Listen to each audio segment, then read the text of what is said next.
तो साथियों, इस तरह की अफवाहें जो कांग्रेस चलाने वाली है, इंडिया गठबंधन, आप इस बात को समझिए कि तीसरी सबसे बड़ी पार्टी बीएसपी जो राष्ट्रीय पार्टी है, और दो पार्टियां बीजेपी और कांग्रेस, जो कभी ये नहीं चाहती कि बहुजन समाज का कभी भी कोई प्रधानमंत्री बने।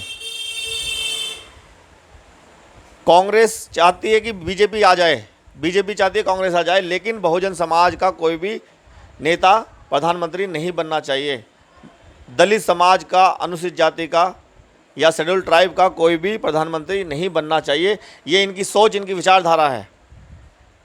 मनुवादी विचारधारा को लेकर चलने वाले कभी भी नहीं चाहेंगे कोई गरीब, कोई दलित, कोई पिछड़ा प्रधानमंत्री बन जाए। तो अब कांग्रेस क्या कर रही है?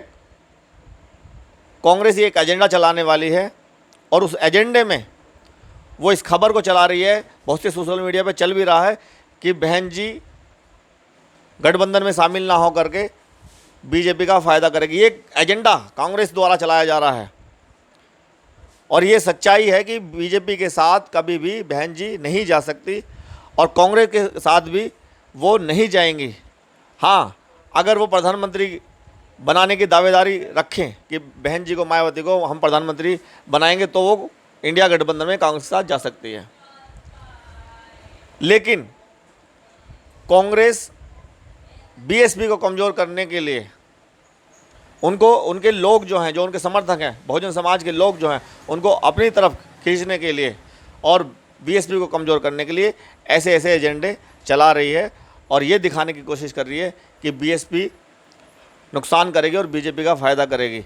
लेकिन इस बात को समझे कि राष्ट्रीय पार्टियां कभी भी किसी का साथ नहीं दे सकती, किसी का फ़ायदा या किसी की बी टीम कभी नहीं बन सकती। हम इस बात को कह सकते हैं कि कांग्रेस और बीजेपी एक ही हैं, दोनों के दोनों। बीजेपी का फ़ायदा कांग्रेस कर सकती है, कांग्रेस का फ़ायदा बीजेपी कर सकती है, लेकिन बीजेपी का या कांग्रेस का फ़ायदा बीएसपी कभी नहीं कर सकती। बीजेपी का तो कभी फ़ायदा कर ही नहीं सकती। और इसीलिए बहन जी ने इन दोनों पार्टियों से, जो गरीब, दलित, पिछड़े, माइनॉरिटी लोगों के खिलाफ है, जिनका कभी भी उद्धार नहीं हुआ, जिनका कभी भी विकास नहीं हुआ, उनके साथ जाना पसंद नहीं कर रही, और ये सही कर रही हैं। आप आंकड़े उठाकर देख लीजिए, बहन जी के कार्यकाल में 2007 से 12 में पूर्ण बहुमत की सरकार थी, उसमें कितनी यूनिवर्सिटियां बनी, कितने आईटीआई बने, कितने पॉलिटेक्निक कॉलेज बने, और कितने बहुजन समाज के लोग नौकरियों पर गए। सबसे ज़्यादा दलित, पिछड़े, माइनॉरिटी के लोग नौकरियों पर गए, उनको अपने घर मिले, उनको पट्टे, गरीबों को पट्टे मिले। सबसे ज़्यादा जो फ़ायदा मिला वो बीएसपी की सरकार में मिला। लेकिन आज हालात कुछ और हैं। उन चीज़ों को अगर हम समझ जाएं, तो बहुजन समाज अगर इस बात को समझ जाए, तो मुझे लगता है बीएसपी को या बहन कुमारी मायावती को प्रधानमंत्री आसानी से बनाया जा सकता है। लेकिन एजेंडे में हम फंस जाते हैं। बीजेपी जो एजेंडा चलाती है, जैसे 2022 में चलाया, उसमें सारे लोग फंस गए, और उससे नुकसान बीएसपी का हुआ। वो एजेंडा सपा वर्सेस बीजेपी चलाया गया उत्तर प्रदेश में, जिसका नुकसान बहुजन समाज के हर एक व्यक्ति को हुआ और बीएसपी को हुआ। उस एजेंडे में अगर हम ना फंसें, और जो बहुजन समाज का जो वोट बैंक है, उस वोट बैंक को समझें कि कितनी संख्या में, कितनी तादाद में वोट बैंक है, उस वोट बैंक को एक साथ इकट्ठा करके हम डाल दें, तो मुझे लगता है सरकार बड़ी आसानी से बनाई जा सकती है। और जो आज हक और अधिकारों को छीना जा रहा है, ख़त्म किया जा रहा है, जो अत्याचार हो रहा है, जो शोषण हो रहा है, उसको बड़ी आसानी से हम रोक सकते हैं। आपने देखा कि इंडिया और भारत के बीच जंग छेड़ दी गई है। अब इतनी गंदी राजनीति होने लगी है कि जिस संविधान ने आपको प्रधानमंत्री बनाया, आपको विधायक बनाया, आपको एमएलए बनाया, आपको एमपी बनाया, वही लोग आज इतनी गंदी राजनीति कर रहे हैं। इंडिया और भारत या संविधान के खिलाफ बातें करने में लगे हुए हैं। कांग्रेस अपना एजेंडा बनाया, उसने जानबूझकर नाम इंडिया किया, अपने अलायंस का नाम यूपीए से चेंज करके इंडिया किया। क्या ज़रूरत थी उनको? क्या नाम कोई और नहीं हो सकता था? अब बीजेपी वो उस नाम से घृणा कर रही है या चिढ़ रही है, उन्होंने उस नाम को ही हटाने की बात शुरू कर दी। और आज G20 का भी सम्मेलन दिल्ली में हो रहा है, उसमें भी इनविटेशन पर इंडिया नाम को हटा करके भारत कर दिया गया है। तो ये गंदी राजनीति करने वाले लोगों से हमें दूर रहना है और इस बात को समझना है। हमारे संविधान ने कह दिया इंडिया दैट इज़ भारत, या इंडिया ही भारत है। ये दोनों नाम भारत के हैं। कांग्रेस ने अपनी गंदी राजनीति के कारण, अपना फ़ायदा लेने के कारण अपना इंडिया नाम रखा, और बीजेपी अपना एजेंडा चला रही है। वो इस चुनाव को इंडिया वर्सेस भारत कर दिया गया है। अब बताइए इंडिया गठबंधन का लेना देना क्या है देश से? और भारत देश है, उनका क्या मतलब है? संविधान के खिलाफ ये इस तरह से राजनीति कर रहे हैं, तो इनकी मानसिकता देखिए आप।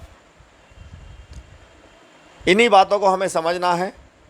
और ये बात मैं बार बार कह रहा हूँ कि बीएसपी यानी मायावती जी ने 3 बार बीजेपी के समर्थन से सरकार बनाई है, लेकिन अपना समर्थन देकर कभी भी बीजेपी की सरकार नहीं बनाई। मायावती की राजनीति को समझना आसान नहीं है, इसलिए मैं बार बार कहता हूँ, ये बात समझाने की भी कोशिश करता हूँ कि बहन जी कभी भी बीजेपी के गठबंधन के साथ नहीं जाएंगी। और बहन जी खुद इतनी ताकतवर हैं, देश के अंदर इतना बड़ा उनके साथ वोट बैंक है, वो तीसरा मोर्चा अगर बनाती हैं तो मुझे लगता है ये दोनों जो एक ही थाली के चट्टे बट्टे हैं, बीजेपी और कांग्रेस, ये दोनों के दोनों पीछे रह जाएंगे। देश के पूरे बहुजन समाज को, दलित को, गरीब को, माइनॉरिटी को, और वो जनरल सवर्ण कास्ट में जितने लोग आते हैं, मानवतावादी जो देश में एकता चाहते हैं, अखंडता चाहते हैं, उनको बीएसपी के साथ आना होगा। क्योंकि लोग धर्म की राजनीति कर रहे हैं, गंदी राजनीति कर रहे हैं। हमारा कोई धर्म से लेना देना नहीं है। हम चाहते हैं कि संविधान से देश को चलाना है और मानवता को आगे बढ़ाना है। एक पार्टी जो कभी संविधान के खिलाफ नहीं है और ये संविधान के खिलाफ काम कर रहे हैं।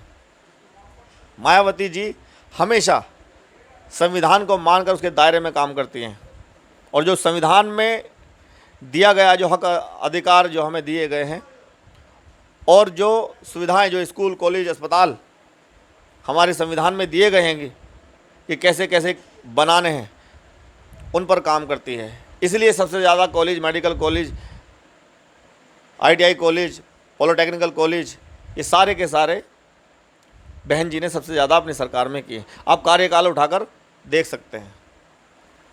तो साथियों, इसी बात को मैं बार बार समझाने की कोशिश कर रहा हूं, और मैं चाहता हूं कि आप सभी समझें और तीसरा मोर्चा बने और बहन जी को प्रधानमंत्री बनाने के लिए मेहनत करें। जितने भी देश में मानवतावादी लोग हैं, चाहे वो किसी भी जाति के हों, किसी भी धर्म के हों, धर्म एक अपनी जगह है, लेकिन देश अपनी जगह है। देश धर्म से नहीं चलता, देश संविधान से चलता है, कानून से चलता है।